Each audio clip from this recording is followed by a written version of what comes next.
नमस्कार विद्यार्थी मैत्रिणींनो, मराठी युवक भारती इयत्ता 12वी मधील आज आपण व्याकरणातला अलंकार हा भाग पाहणार आहोत. मुलींनो, अलंकार म्हटलं की आपल्या डोळ्यासमोर काय उभं राहतं? अलंकार हा शब्द उच्चारताच आपल्या डोळ्यासमोर उभं राहतात ते दागदागिने. बरोबर आहे ना? हां, तर विद्यार्थ्यांनो, अलंकार या शब्दाचा अर्थ दागिना असा आहे. दागिने घातल्याने माणसाच्या शरीराला शोभा येते आणि त्याच्या सौंदर्यात भरच पडण्याचे काम होते. माणसाचे व्यक्तिमत्व अधिक खुलून दिसते.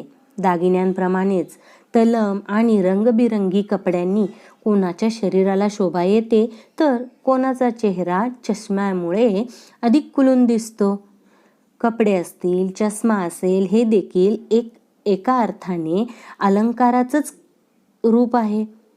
अलंकारात शरीराला शोभा आणण्याचा धर्म असतो. जी गोष्ट व्यक्तीची तीच भाषेची. आपली भाषा अधिक परिणामकारक आणि चांगली दिसावी म्हणून आपली नेहमीची साधी भाषा न वापरता आपण वेगवेगळ्या पद्धतीने सांगून ती अधिक आकर्षक करण्याचा प्रयत्न करत असतो. बरोबर आहे ना? म्हणजेच आपण काय पाहिलं, तर शरीराला शोभा आणण्यासाठी आपण दागदागिन्यांचा वापर करतो आणि आपली भाषा अधिक रंजक, लोकांना आवडणारी होण्यासाठी आपण भाषा ती परिणामकारक होण्यासाठी आपण साधी भाषा न वापरता वेगळ्याच पद्धतीने सांगून ती अधिक आकर्षक करण्याचा प्रयत्न करतो. त्याला भाषेचा अलंकार असे म्हणतात. आता आपण उदाहरण बघूयात. त्यासाठी एखादं, तुझे चालणे मोहक आहे. हे आपली रोजची साधी भाषा झाली. पण हेच जर कवीला लिहायचं असेल तर कवी कशा शब्दांचा वापर करेल? चांदणे शिंपीत जाशी चालता तू चंचले. अशा प्रकारची शब्दरचना कवीने केल्यामुळे तीच कल्पना आहे. म्हणजे तुझं चालणं किती मोहक आहे हे सांगण्यासाठी अगदी रंजक अशा शब्दांचा वापर केला. तीच कल्पना अधिक उठावदार वाटते व या चरणातला च अक्षर वारंवार आल्यामुळे हे वाक्य कानाला देखील गोड वाटते. अलंकाराचे आणखीन एक उदाहरण बघूयात. बाळाला झोपवताना आईला म्हणायचे असते की बाळा झोप आता लवकर, डोळे बंद कर. पण हीच कल्पना कवी कशा पद्धतीने सांगतो बघा बरं. पापणीच्या पंखात झोपू दे डोळ्यांची पाखरे. डोळ्यांना पाखरे मानल्यामुळे साधा विचार सुद्धा बघा किती शोभून दिसतो तो. म्हणजे या उदाहरणात आपण बघितलं, आई आपल्या बाळाला म्हणती झोप रे बाळा, डोळे बंद कर. ही आपली नेहमीची साधी भाषा झाली. पण तीच भाषा कवीने त्याच्या काव्यात्मक दृष्टीने कशा पद्धतीने वापरली, तर पापणीच्या पंखात झोपू दे डोळ्यांची पाखरे. ही भाषा कशी झाली? अलंकारिक भाषा झाली. अलंकाराचे अजून एक उदाहरण बघूयात. बघा, माणसाच्या आयुष्यात सुखापेक्षा दुःखच जास्त असते. ही साधी कल्पना आहे. ही साध्या भाषेत आपण सांगितलं की माणसाला सुखापेक्षा दुःख जास्त आहे. पण एखादा कवी आपली कविता लिहित असताना ही भाषा कशा पद्धतीनं मांडेल बघा. एक धागा सुखाचा, 100 धागे दुःखाचे. जर तारी हे वस्त्र मानवा तुझ्या आयुष्याचे. बघा या उदाहरणामध्ये काय आहे की सुखापेक्षा दुःखच जास्त आहे. पण या ठिकाणी वस्त्र ही एक साधी कल्पना किती मोहक आपल्याला आणि अर्थपूर्ण वाटते बघा या काव्य रचनेवरनं. अशा चमत्कृतीपूर्ण रचनेने मनाला आपल्या आनंदच मिळतो. आता थोडक्यातच सांगायचं झालं म्हणजे वरील जे आपण काही उदाहरणं बघितले त्यावरून असं आपल्याला सांगता येईल की भाषेच्या अलंकाराची व्याख्या बघा. भाषेला ज्याच्यामुळे शोभा येते त्या गुणधर्मांना भाषेचे अलंकार असे म्हणतात. बघा नीट ऐका. भाषेला ज्याच्यामुळे शोभा येते त्या गुणधर्मांना भाषेचे अलंकार असे म्हणतात. अलंकाराचे 2 प्रकार पडतात. एक शब्द अलंकार आणि दुसरा अर्थालंकार. तर शब्द अलंकार म्हणजे काय बघा, शब्दातील अक्षर रचनेमुळे नाद निर्माण होऊन जेव्हा भाषेला शोभा येते तेव्हा त्यास शब्द अलंकार असे म्हणतात. आणि दुसरा प्रकार म्हणजे अर्थालंकार. जेव्हा योजलेल्या शब्दांमुळे अर्थाचे सौंदर्य खुलून दिसते त्यास अर्थालंकार असे म्हणतात. दोन्ही शब्दांवरून आपल्याला हे प्रकार लक्षात येतील बघा, शब्दालंकार आणि अर्थालंकार. जेव्हा शब्दांमुळे त्या वाक्याला शोभा येते तेव्हा त्याला शब्द अलंकार म्हणतात.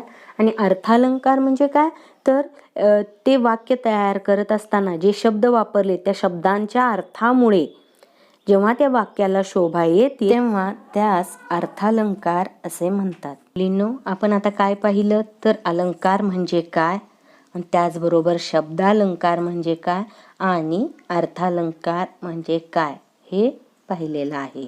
आता इयत्ता 12वीच्या अभ्यासक्रमामध्ये आपल्याला अर्थालंकाराचे 4 प्रकार अभ्यासासाठी आहेत.